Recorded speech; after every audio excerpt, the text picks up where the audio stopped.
Hello, I'm Dr. Terry Hess. Welcome to our patient education series. This video will teach you about the condition known as plantar fasciitis, also referred to as heel spur syndrome, or more commonly known to the general public simply as heel pain.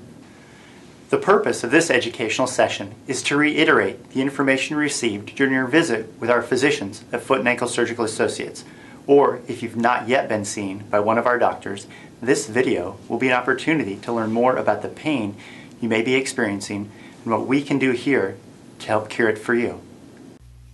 The plantar fascia is a band of ligamentous tissue that attaches the full length of your foot from your heel to your toes. It is in essence the bridging piece of tissue that helps to create the arch of your foot by holding the heel and forefoot in proximity, allowing for the best mechanical support. Plantar fasciitis is an inflammation of the plantar fascia. Over time, this inflammation causes the plantar fascia to try to pull away from the heel bone. In order to remain attached, the bone, sensing the pull, will grow to compensate. This growth shows up on a radiograph as a heel spur. It is important to know that despite what some people may think, or you may have heard, the heel spur is not the source of your pain. The inflamed tissues are the reason for pain.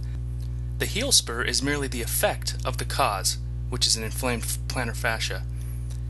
Many factors contribute to this inflammation, such as hard work surfaces, constant standing on cement, genetics, tight calf muscles, and multiple other concerns we experience every day. Ultimately, the cause of the pain occurs when the mechanical stability of the foot is compromised.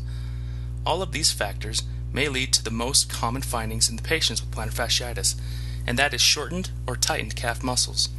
When the calf muscles, the gastrocnemius and soleus, become shortened or contracted, they cause the foot to plantar flex, or point downward.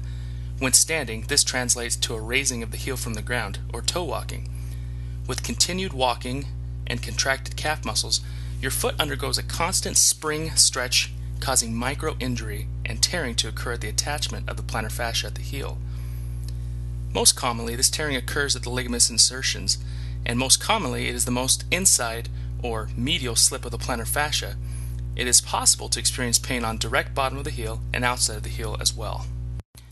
It is this micro-tearing that causes the extreme pain you may be experiencing in your heel. The most common finding when talking about plantar fasciitis is pain in the heel that occurs when you have been seated for any period of time and then stand and begin to walk again. It is common for the first step out of bed in the morning to be the most painful step. This is due to the micro tears becoming re-injured with each step you take. The good news is we can help. Our physicians will evaluate your foot by doing an ultrasound study. Sound waves are projected into the tissue of your foot, and as they reach structures, they bounce back to the wand. The rate and time at which they return allows the machine to create a three-dimensional picture of the inside of your foot. This allows our physicians to see exactly how thickened and inflamed your plantar fascia is. Dependent upon the severity of your symptoms and the thickness of your plantar fascia, the doctors will discuss with you the different treatment options. Usually, the thickness of the plantar fascia requires the use of a cortisone injection to help calm it down. The way cortisone works, in this case, is to help kickstart the body's intrinsic mechanisms to clean up the inflammation.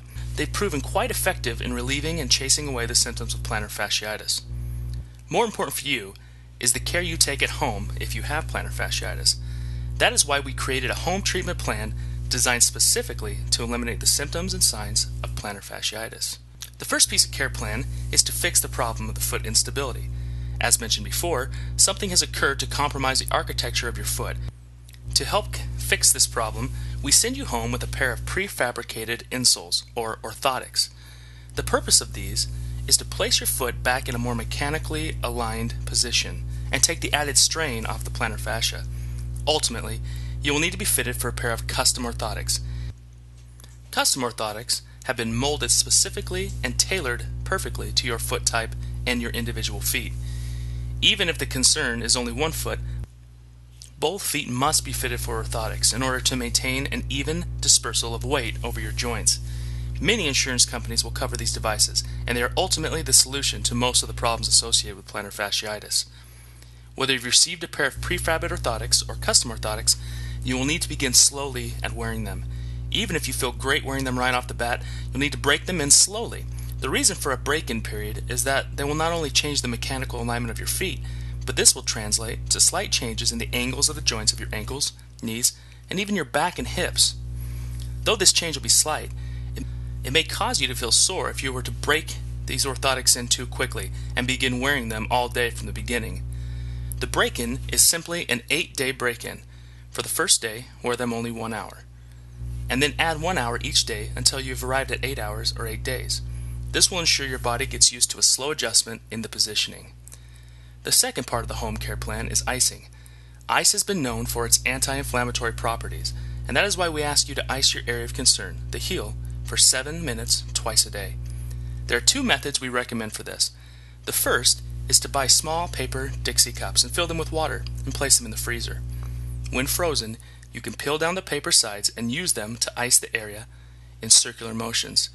Make sure to add some pressure, as gentle massage can do wonders at running out inflammation.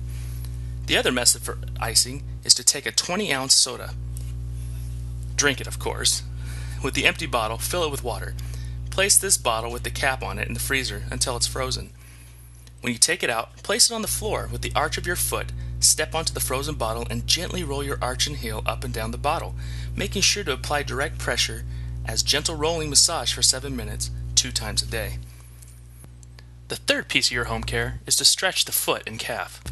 Remember, much of the problem caused by the foot instability of plantar fasciitis is made worse by a tight calf, allowing for decreased range of motion in the ankle and foot.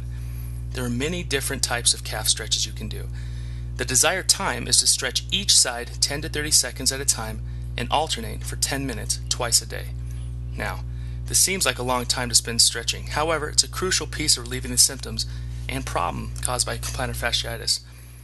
I will now demonstrate 2 different techniques for stretching your calves. The first technique requires some control and upper body strength, as well as a wall. This technique allows you to stretch both calves at the same time, or one at a time as you feel comfortable. Place your feet at shoulder length apart. You'll need to stand about 2 to 3 feet away from the wall in order to get the appropriate stretch, and you will then reach with your hands and lean forward to the wall. As you make contact with the wall, use your arms to adjust the lean angle until you feel a tight stretch in your calf muscles. You should not feel pain. If it hurts, you're stretching too far, too fast. You should merely feel a tightness and a sensation of pulling. Hold this position for 1 to 3 minutes, and then release. Repeat until you've reached 10 minutes. If you don't have time for 10 minutes at one time, you may choose to break the stretch up, as long as you've stretched 10 minutes once a day. This technique may also be used as a single leg stretch. You would modify by setting up the same way, legs shoulder length apart and 2 or 3 feet away from the wall. Instead of leaning in with just your hands, you will place one leg, the leg that you are not stretching, forward in a lunge position as shown here. You will then bend at the leg, making sure the heel of the straight leg stays on the ground and your hips move forward parallel to the ground. Lunge forward until you feel a good stretch in the straight leg and hold this for 30 to 90 seconds. You will then switch legs and stretch the opposite leg. Because you are only stretching one leg at a time, the total time should equal 20 minutes. The second technique is one that requires a step or set of stairs. To do this stretch, place the ball of your foot at the edge of the step and allow your body weight to fall through your heels, dropping them. This will induce a nice stretch on your calves. Again, do this a total of 10 minutes per day. This should not be painful again. If it is, you're stretching too much too quickly. By seeing our physicians for diagnosis and following the suggested treatment and home care plan, you will be able to run plantar fasciitis as well as all of its pain away and have a healthy, happy foot.